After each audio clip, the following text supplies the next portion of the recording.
আসসালামু আলাইকুম গাইজ, আজি হৈ গ'ল প্ৰথমটো ৰোজা আৰু কেনেকুৱা গৈছে আপোনালোকৰ ৰোজাটো কমেণ্ট কৰি জনাব।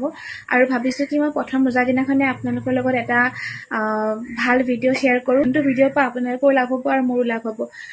ৰমজান মাহটোৱে হৈছে মাগফিৰাতৰ মাহ আৰু দোৱা কবুলিয়াতৰ মাহ, হয় নাই?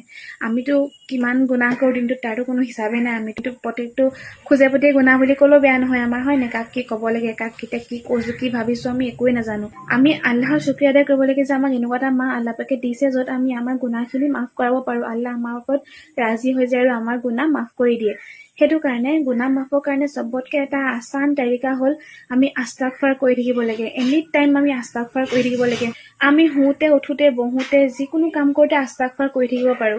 যদি আপোনালোকে বিচাৰে যে দিনটোত কিমানবাৰ আমি আস্তাগফাৰ কৰোঁ হিচাপ কৰিবলৈ, আমি এনেকুৱা এটা তছবিহ কাউণ্ট কৰা মেচিন লৈ ল'ব পাৰোঁ, যোনটোত আমি আস্তাগফিৰুল্লাহ আস্তাগফিৰুল্লাহ আস্তাগফিৰুল্লাহ এনেকৈ পঢ়ি থাকিব পাৰোঁ আৰু ইয়াত কাউণ্ট হৈ গৈ থাকিব।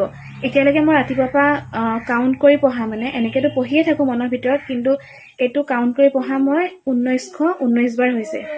এইটো চবৰ ওচৰত নাথাকিবও পাৰে, তো তেতিয়া আপোনালোকে তছবিহটো পঢ়িব পাৰে ধুনীয়াকৈ। তছবিহ পাত লৈ আমি পঢ়িব পাৰোঁ আৰু এইটো আমি 12 বজাত পঢ়িবও পাৰোঁ আৰু আমাৰ অজু নহ'লেও আমি মনৰ ভিতৰতো আস্তাগফাৰ কৰি থাকিব পাৰোঁ। আস্তাগফাৰটো হৈছে এটা জিকাৰ আৰু যোনটোৰ পৰা আমি আল্লাহৰ ওচৰত আমাৰ গুনাহ মাফ খুজি থাকোঁ। প্ৰত্যেকটো খোজতে আমি যিমান গুনাহ কৰোঁ সেইখিনি মাফ খোজোঁ।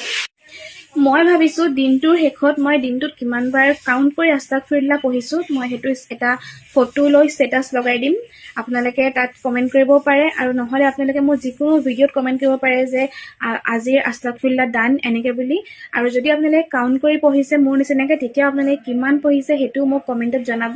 তেতিয়া মোৰ বহুত ভাল লাগিব। মোৰ এইটো ভিডিঅ'ৰ পৰা যে আপোনালোকৰো হেল্প হৈছে আৰু মোৰ ভিডিঅ'ৰ জৰিয়তে যে আপোনালোকেও যদি ভবা নাই এনেকৈ আস্তাগফিৰুল্লাহ আমি আস্তাগফাৰ কৰিব পাৰোঁ বুলি, তেতিয়া আপোনালোকেও আস্তাগফাৰ কৰিব। সেইটো জানি মই বহুত বেছি হেপ্পী হ'ম। তো আপোনালোকে কমেণ্ট কৰিব। প্ৰত্যেক দিনাখনে মই এখন ফটো ষ্টৰি লগাই দিম ৰাতি সময়ত। আৰু আপোনালোকেও মোক তেনেদৰে এইটোত কমেণ্ট কৰি জনাব কোনে কিমানবাৰ পঢ়িছে। আৰু যদি কাউণ্ট নাই কৰা তেতিয়াও জনাব যে আমি পঢ়িছোঁ কিন্তু কাউণ্ট কৰা নাই, এনেকুৱা ধৰণে দেই।